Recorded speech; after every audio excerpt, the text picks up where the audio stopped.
Chapter 1. Down the Alley.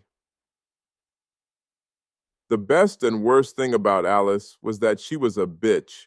She was a straight loner most of the time, more often than not the hottest thing I saw in any given day, and generally the most frustrating woman I'd ever met. But that's what I loved about her, and that's what made just about everyone else want to punch her in the face.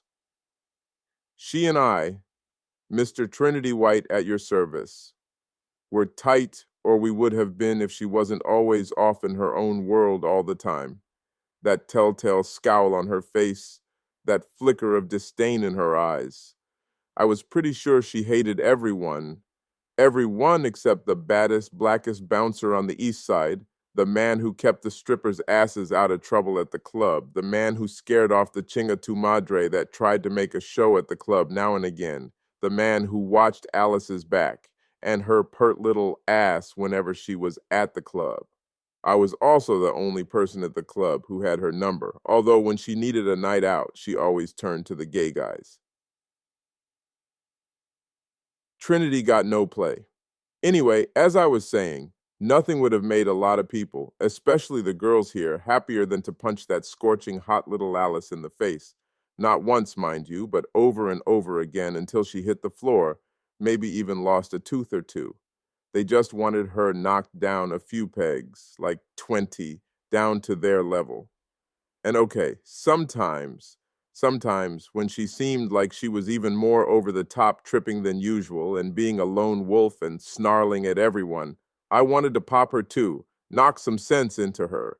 But that's not the kind of thing Mr. Burton expects of his bouncers, especially when it came to Alice. And let me tell you that Alice, she was a cunt to him too sometimes, but he had a perpetual hard-on for her, so he just grinned and took it. She was goddamned aces at the club, the perky blonde moneymaker here, and they came from miles around to see her honey little pussy and throw down the duckies, so he let her do whatever the fuck she wanted most of the time. Alice was money, and Mr. Burton liked the money. But I knew what Mr. Burton and the girls didn't know. They had her all wrong. I'd only been at the club going on 8 months, and Alice had been here going on 2 years, but we'd hit it off from the start. Not hit it like we were fucking. No, we'd hit it off as in we'd gotten to be friends, or as friendly as you could be with Alice, a girl who would kick you in the balls as soon as look at you. We clicked somehow, some way. I never tried to figure it out, and I never asked her about it. I just went with it, because underneath that frosty veneer that she applied every night before she arrived at work, she was pretty cool. I understood her attitude, the front she put up, her pretty ice princess act, and I would play my part too, just a friend and confidant, the only person here she could talk to. As a guy, it would have to do. I knew better than to try and get in those tight drawers, especially with her being like royalty here at the Plowed Sow, and me being just the bouncer.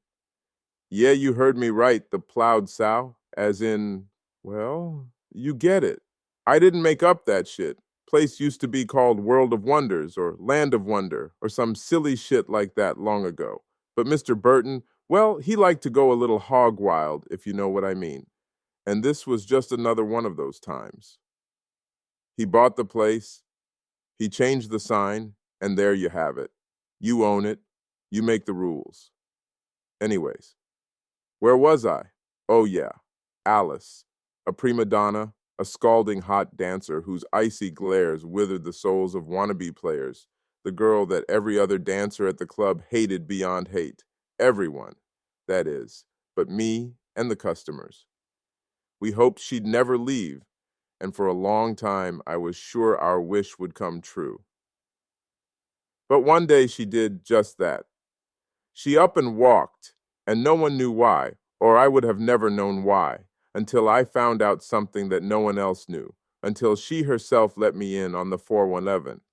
One night after all the bullshit with the newest owner went down and she'd walked off the stage in the middle of a Prince song.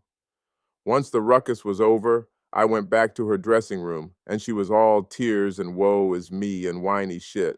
Except she was fine as hell even like that, And I can't say I didn't want to make a move on her right then and maybe get a little taste, a little, you know what, if you know what I mean. But strangely enough, my heart got in the way of my dick, and I just held that little white girl until she stopped crying. Until in her barely understandable blubbering, she told me something that I was sure wasn't even possible. Alice was dead, and she'd been dead for 3 days. And that was the night she left for good. That happened 3 nights ago, and this is how it went down.